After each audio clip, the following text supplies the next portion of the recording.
My mother.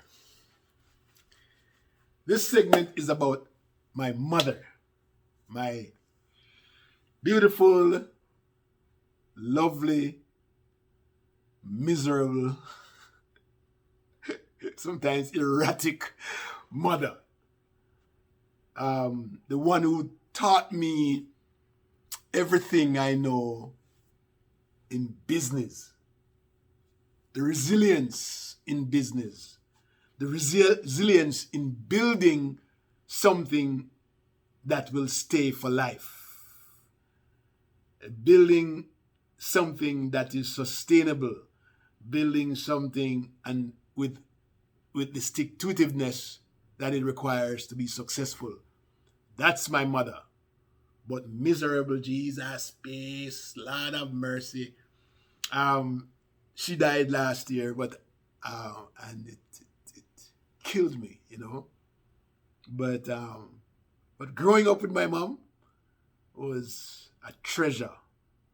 In wicked Jesus, in wicked, but in love me bad.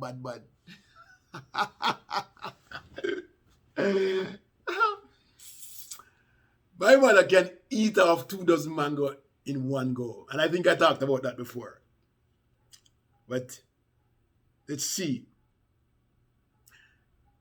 She told me, so I asked her, how did you meet Papa? Most people know my father as Baba Riba, right? Baba Riba, that's his name. His name is Cornelius Gilling. His first son got his name, Cornelius.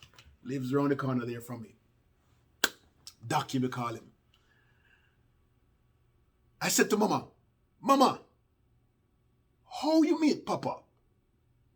And Mama smiled.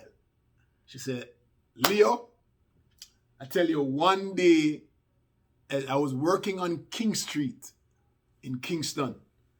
In an arbordasher, she said. In an arbordasher she was working.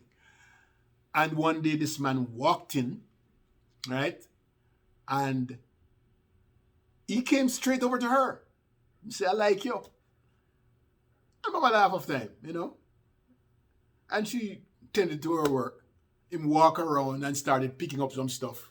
And came back to her again and said, I like you. I want to marry to you. And Mama laughed off time again. And at this point in time, he said to her, listen, he asked her name and stuff, so they know each other's names. He said, I am leaving now. And he says, what time are you leaving work? And she says, 4:00. He said, I am coming back here with a lot of things for you when you leave work. Please just wait for me. Mama laughed at him. But something she said in the back of her mind, right? In the back of her mind, she kind of felt a high level of sincerity. She said after the haberdashery closed at 4, one mind said she should leave, but the other mind said stay. So she decided to stay. And she stayed for about 15-20 minutes. And all of a sudden, she saw my dad, right? With his arms packed with stuff. Clothing and hats and shoes, all kind of stuff.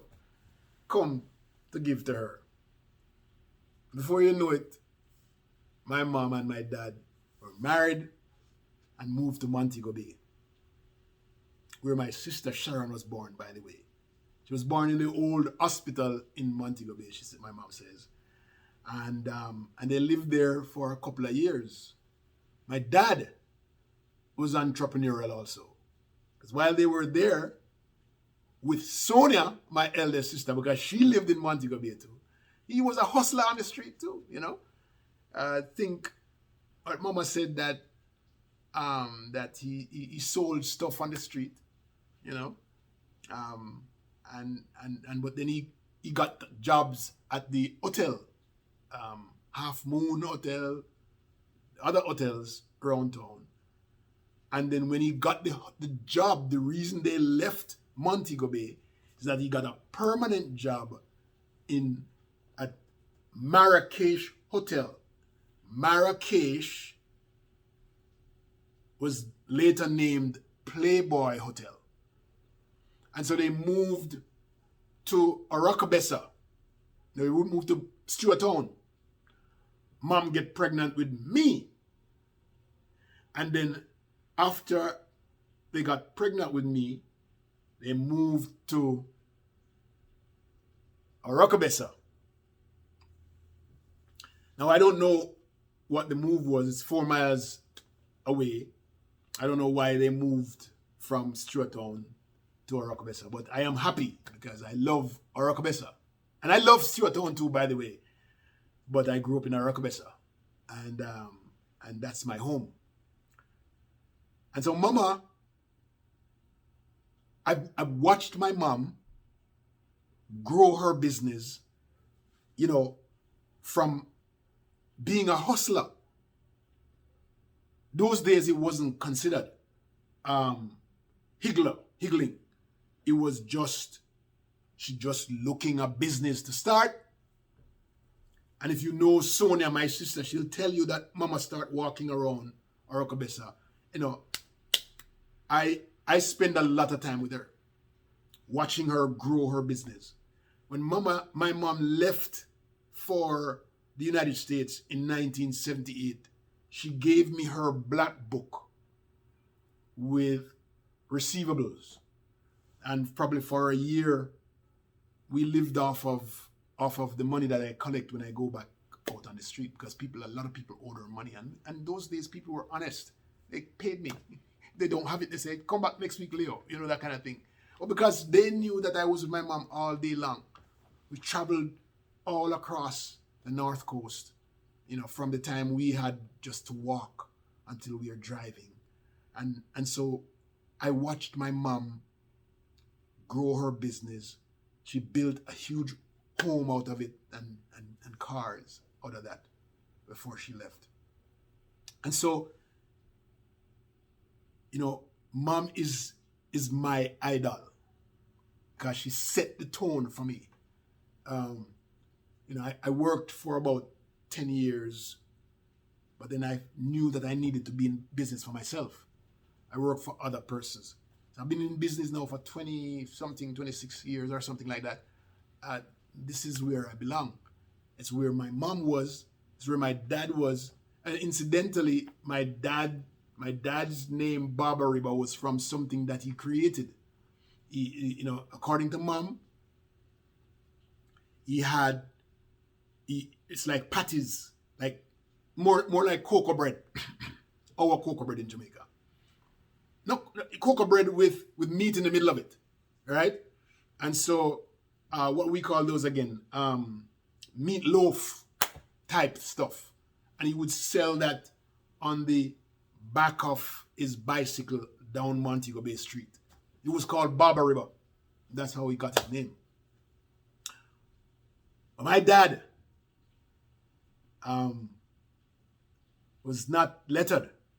He couldn't read. And I remember several times that I would be on the veranda, where I grew up, in the tenement yard. And he would come to me and he'd wake up out of his sleep and he says, Leo, come here, boy. No, he's not coming, Leo. He said, boy, come here. And he said, okay, so let's say he dreams about cherry or mango. And it has a color, red or something like that. His rake then becomes, look on this race paper. If you see anything, any horse with red or with cherry or with mango or with yellow, something like that, the name of the horse has to have something like that in there. And I'd pick these horses for him. I'd tell him, okay, this one has, it's yellow boy or something like that. And it's okay, mark that one for me. And I mark it, I circle it, because I had to circle it, because he knows now that he's going to bite when he goes down to the shop. And so,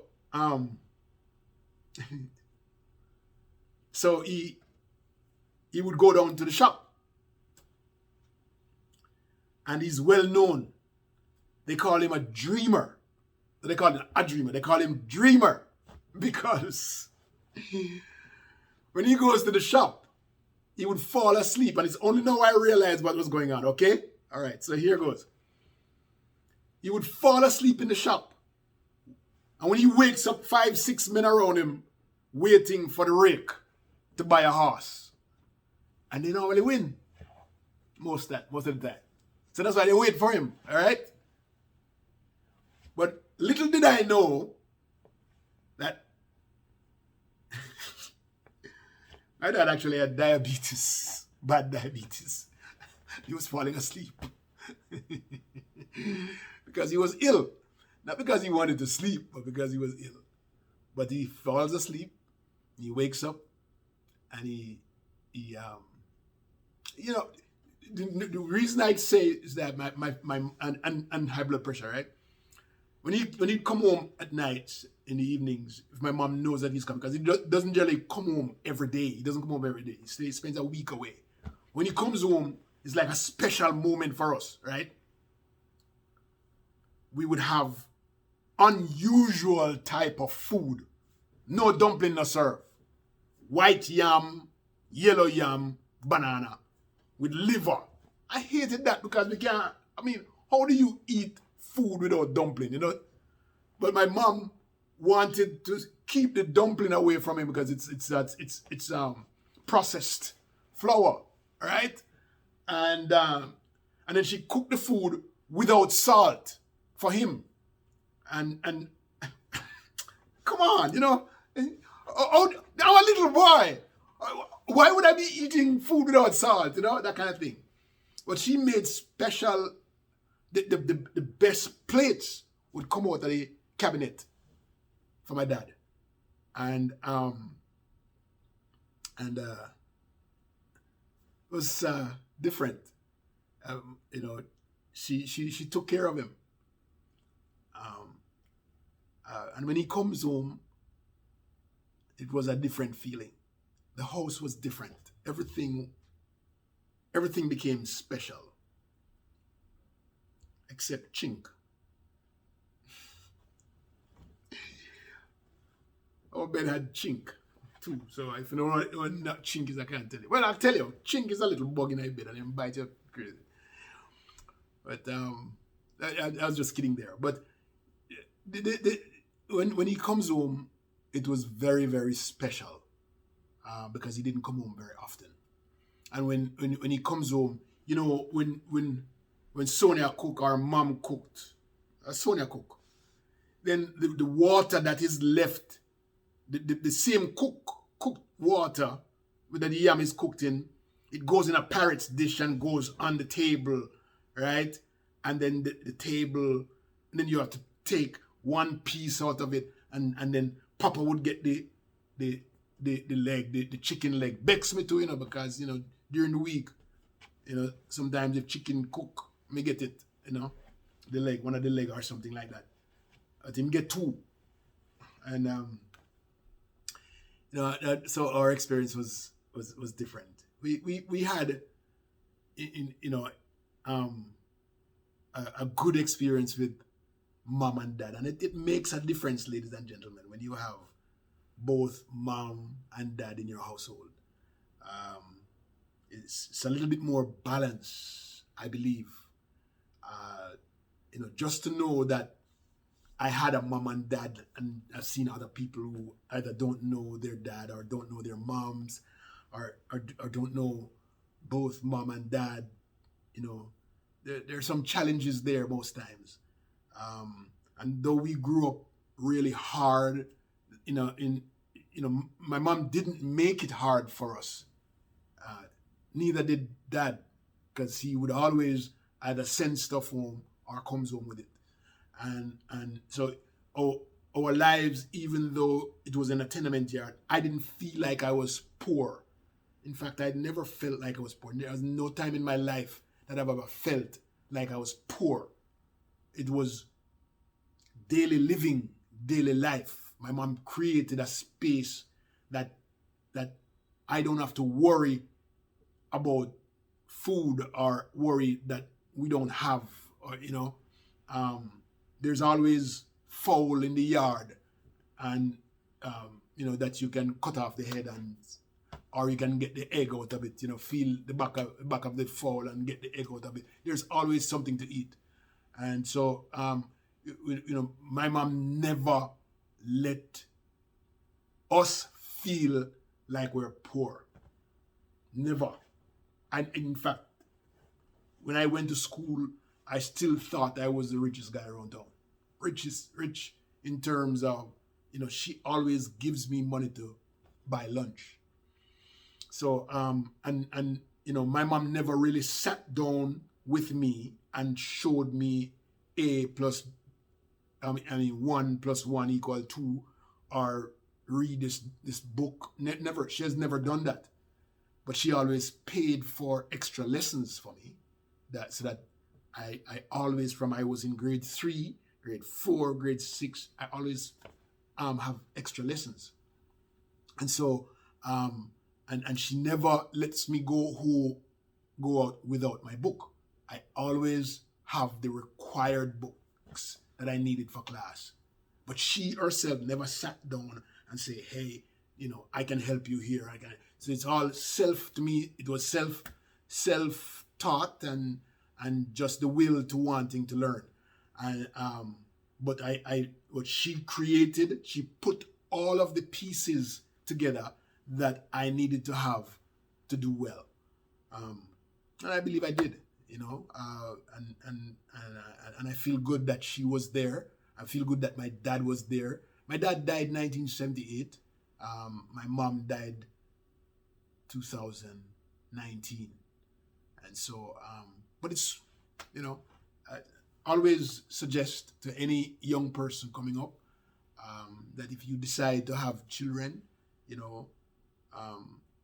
and you can